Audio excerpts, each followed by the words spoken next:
Well, Shabbat Shalom and Happy Hanukkah.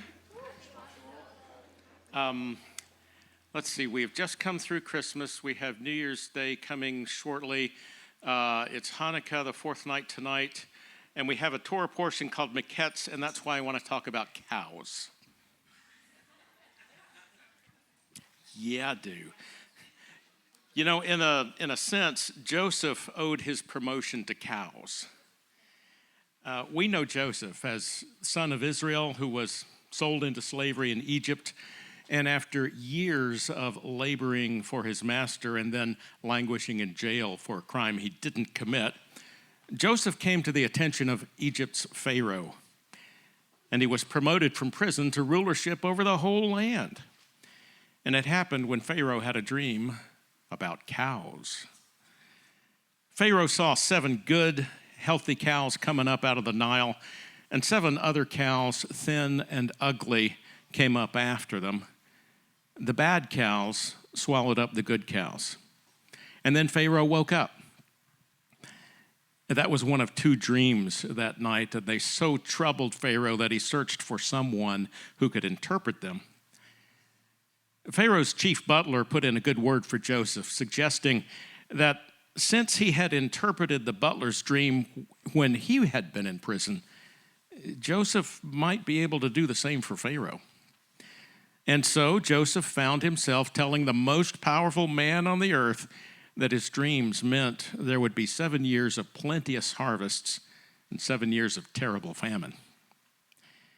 Now, this story helps us understand the nature of evil and the ways people respond to it, provided they recognize its presence.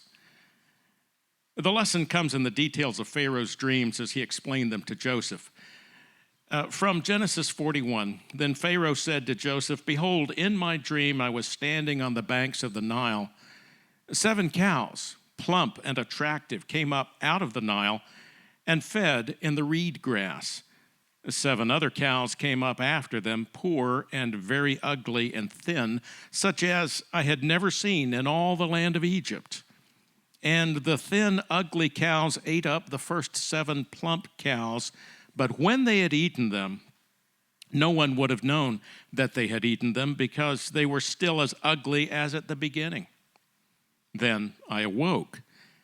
I also saw in my dream 7 ears growing on one stalk, full and good.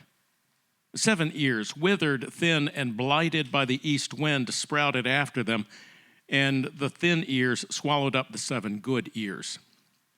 And I told it to the magicians, but there was no one who could explain it to me."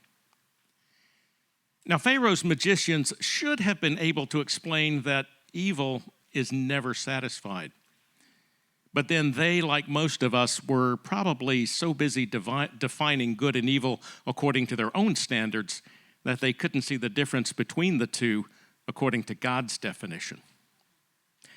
Solomon understood, though, as he wrote in Proverbs.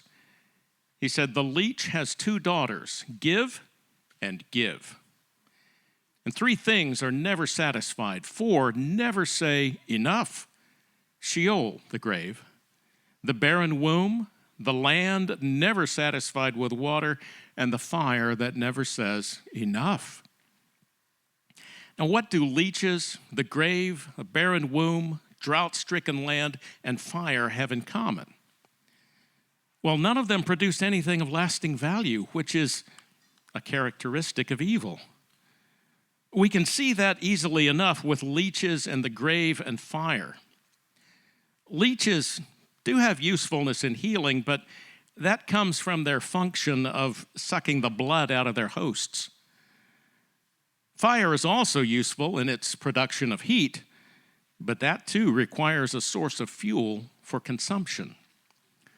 The grave only consumes, and it's the destination of all living things in this present age.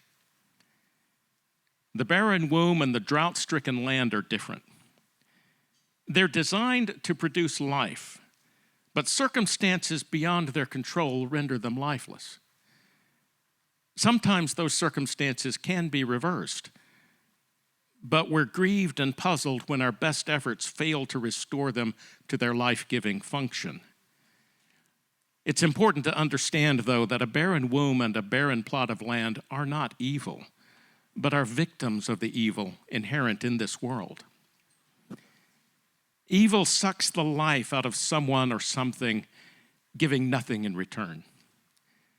Like the 7 bad cows in Pharaoh's dream, evil can drain the life completely out of a person, a church, or a nation and appear unchanged. Evil never improves. It only expands its destructive reach like a black hole that consumes all the light around it. And this is where we learn about how people respond to evil. Ideally, we would recognize something rotten in our midst and take steps to deal with it. That's very hard, though, when we're already doing what we're supposed to be doing by raising our children, supporting our families, cherishing our spouses, learning God's word and applying it in our daily lives, and dealing with the many trials that come at us. Who has time or energy to look beyond immediate circumstances and see what's over the horizon? And this is why we need our elders. Older people can offer counsel on life that might help us avoid the consuming evil that is always at our doors. But even wise old people can't see everything, and sometimes evil just happens. Even with godly discernment, it's hard to recognize every creeping rot that threatens to consume us from within. So what do we do when it's advanced to the point that we're all in danger? Messiah Yeshua gives some advice in a parable that echoes Pharaoh's second dream. From Matthew 13, he put another parable before them, saying, "The kingdom of heaven may be compared to a man who sowed good seed in his field. But while his men were sleeping, his enemy came and sowed weeds among the wheat and went away. So when the plants came up and bore grain, then the weeds also appeared. And the servants of the master of the house came and said to him, 'Master, did you not sow good seed in your field? How then does it have weeds?' He said to them, 'An enemy has done this.' So the servants said to him, 'Then do you want us to go and gather them?' But he said, 'No, lest in gathering the weeds you root up the wheat along with them.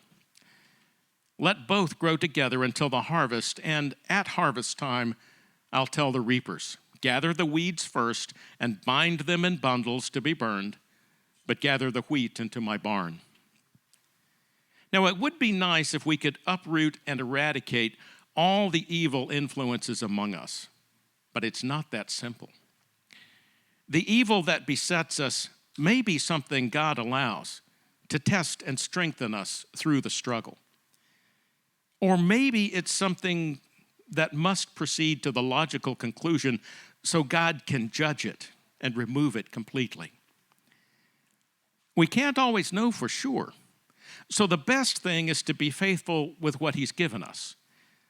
He tells us to choose life so we can live. Those good cows are symbols of life. Let's see how we can be good cows in our Father's pasture and trust Him to take care of the rest.